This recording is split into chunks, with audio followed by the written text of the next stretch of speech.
বেসরকারি শিক্ষক কর্মচারীদের বেতন ভাতা মাসের প্রথম সপ্তাহে তাদের ব্যাংক অ্যাকাউন্টে পৌঁছানোর জন্য প্রয়োজনীয় ব্যবস্থা গ্রহণ করেছি।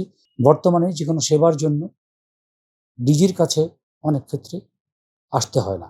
মাধ্যমিক ও উচ্চ শিক্ষা অধিদপ্তরকে সেন্টার অফ এক্সেলেন্স হিসেবে প্রতিষ্ঠা করার জন্য বিগত সময়ের ভঙ্গুর একটি শিক্ষা ব্যবস্থাকে যুগোপযোগী এবং জনবান্ধব শিক্ষা ব্যবস্থা হিসেবে গড়ে তোলার জন্য শিক্ষা মন্ত্রণালয়ের গৃহীত পলিসি অনুসারে বাস্তবায়নাধীন যে এজেন্সি সেটি হচ্ছে মাধ্যমিক উচ্চ শিক্ষা অধিদপ্তর।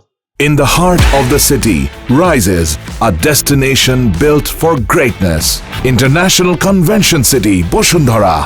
Life takes a new course.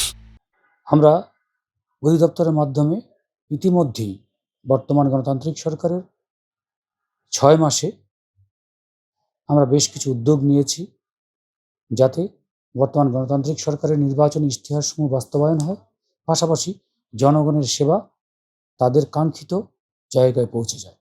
ইতিমধ্যে আমরা বেসরকারি শিক্ষক কর্মচারীদের বেতন ভাতা মাসের প্রথম সপ্তাহে তাদের ব্যাংক অ্যাকাউন্টে পৌঁছানোর জন্য প্রয়োজনীয় ব্যবস্থা গ্রহণ করেছি।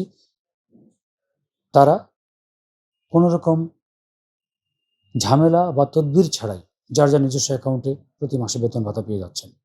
আমরা তাদের সেবাকে আরও সহজীকরণ করার জন্য কেন্দ্রীয় সেবা ব্যবস্থাপনাকে আমরা আরও ডিসেন্ট্রালাইজ করে প্রান্তিক পর্যায়ে, আঞ্চলিক পর্যায়ে এবং আমাদের এই মাধ্যমিক উচ্চশিক্ষা অধিদপ্তরের ডেস্ক অফিসার পর্যন্ত সম্প্রসারিত করেছি। বর্তমানে যে কোনো সেবার জন্য ডিজির কাছে অনেক ক্ষেত্রে আসতে হয় না, সরাসরি ডেস্ক অফিসারদের কাছে গেলেই তারা তাদের কাঙ্ক্ষিত সেবাটুকু পেয়ে থাকে।